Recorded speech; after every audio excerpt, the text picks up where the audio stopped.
Sudarlun, pemandangan mengerikan warga Gampung Pulau Masjid 2, Kecamatan Tangsi Pidi, Sabtu 13 November 2021. Mengantar jenazah almarhum Muhammad Aidil Fitra, 16 tahun, harus mengarungi aliran sungai Krung Inong. Jenazah disemayamkan di lokasi kuburan umum di kampung tersebut. Warga menembus air dengan memandu jenazah harus berjalan sekitar 30 meter melintasi sungai tersebut.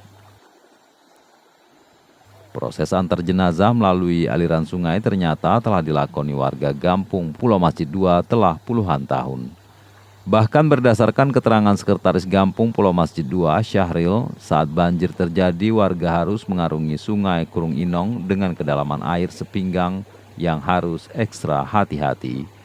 Sebagian warga harus membuat pagar betis untuk menahan tekanan air yang kuat. Sebab jika tidak, warga yang membawa jenazah bisa terseret air sungai Krung Inong. Jika pada malam hari, warga harus membawa genset untuk penerangan saat menyeberangi sungai. Warga berharap dari Pemkab Pidi untuk membangun jembatan gantung sepanjang 25 meter sebagai sarana warga mengantar jenazah dan pergi ke kebun. Dari Pidi, Muhammad Nazar, Serambion TV.